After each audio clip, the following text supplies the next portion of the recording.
Before you even think about writing your essay, you must stop and read the prompt. This is the most important step in the entire process.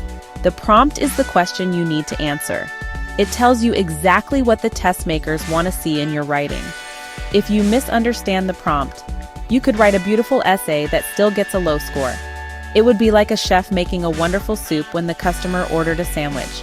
The soup might be great, but it is not what was asked for. So take a deep breath and read the prompt carefully, more than once if you need to. Think of the prompt as your map for the essay. It gives you directions to your destination, which is a high-scoring response. Look for key words in the prompt. Words like analyze, compare, explain, or evaluate tell you what kind of thinking you need to do. For example, compare means you need to show how two things are alike and different. Explain means you need to describe something and make it clear. Ignoring these keywords is like ignoring street signs on a road trip. You will get lost and waste your valuable time. Highlighting or circling these words can help you stay focused on your specific task. Your job is not to write about everything you know on a topic. Your job is to answer the specific question that is asked. Many students get excited and start writing about the general subject, but the GED essay test is not a test of your general knowledge. It is a test of your ability to read, understand, and write about a specific set of passages. Imagine you are given 2 articles about renewable energy. The prompt asks you to decide which article presents a stronger argument. You should not write an essay about all your opinions on solar panels. You must stick to what the articles say and answer the question about their arguments. So, the first rule of GED essay writing is simple. Know your question, read it, reread it, break it down into smaller parts. Ask yourself, what am I being asked to do here? Make sure you have a clear answer to that question before you read the passages.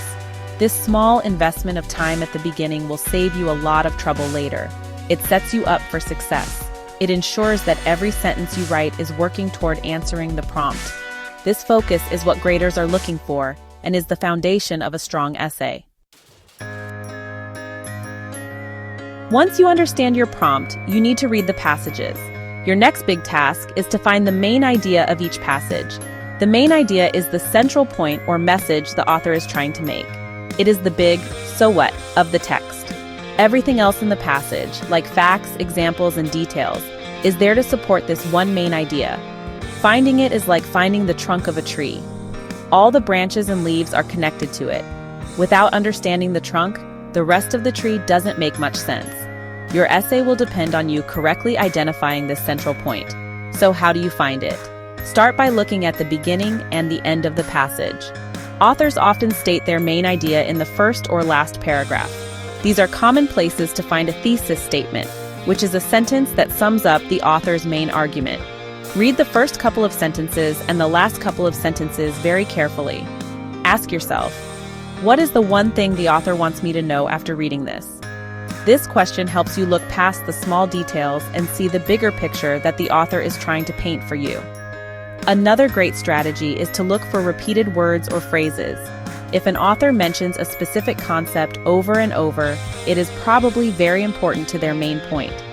Pay attention to words that signal big ideas, like therefore, in conclusion, or the most important reason.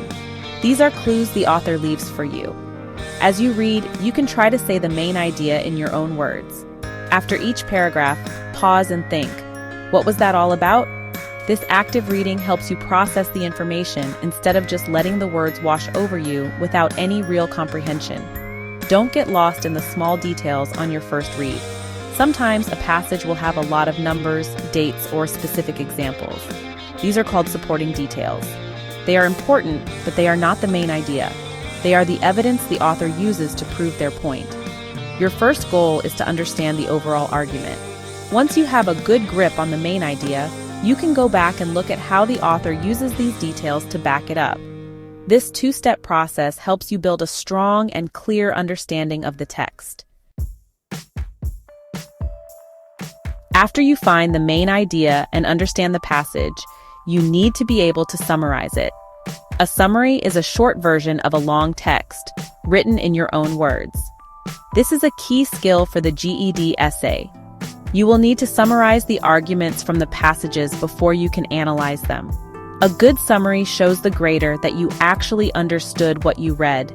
It is not about copying sentences directly from the text. It is about processing the information and then explaining it clearly and concisely, as if you were telling a friend what the article was about. The first step to writing a good summary is to use the main idea you already found.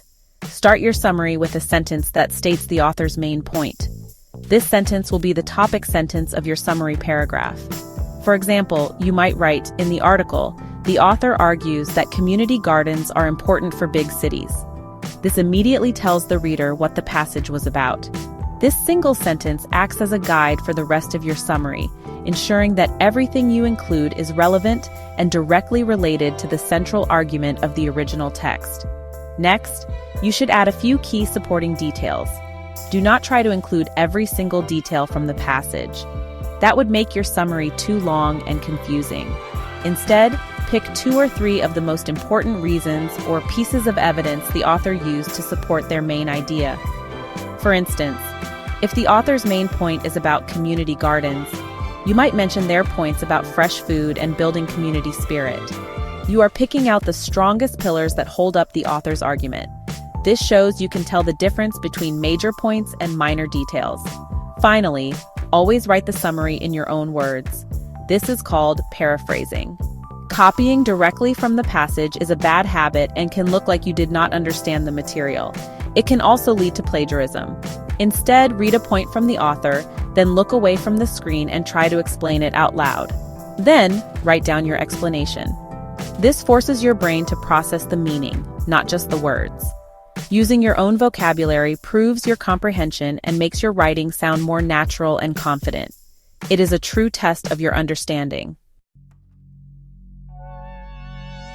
To do well on the GED essay, you need to be a smart and active reader. Don't just let your eyes scan the page. Engage with the text. One of the best tips is to preview the passage before you read it closely. This means you should quickly look over the whole text first. Read the title, any headings, and the first sentence of each paragraph. This gives you a general idea of the topic and how the information is organized. It's like looking at a map before you start a journey. You get a sense of where you are going, which makes the detailed reading much easier to follow. Another helpful tip is to take simple notes as you read. You will have a virtual notepad on the test. Use it. You don't need to write down full sentences.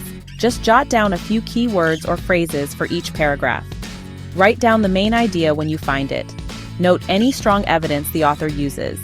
If the prompt asks you to compare 2 passages, you can make 2 columns, 1 for each passage, and list the main points. These notes will be incredibly valuable when you start to plan and write your essay, saving you from having to reread the entire passage again.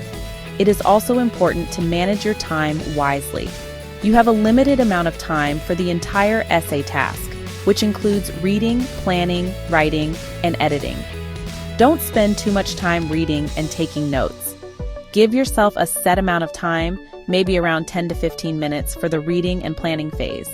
This ensures you have enough time left over for the most important part, the writing.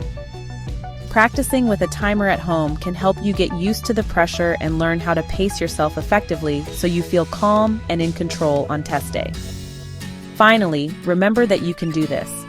Preparing for the GED test is a big challenge, but it is one you are capable of meeting. Every time you practice these skills, you get a little bit better. Don't be discouraged if it feels hard at first. Learning to analyze text and write a strong essay is a skill, just like learning to ride a bike. It takes practice. Keep working, stay positive, and trust in your ability to learn and grow.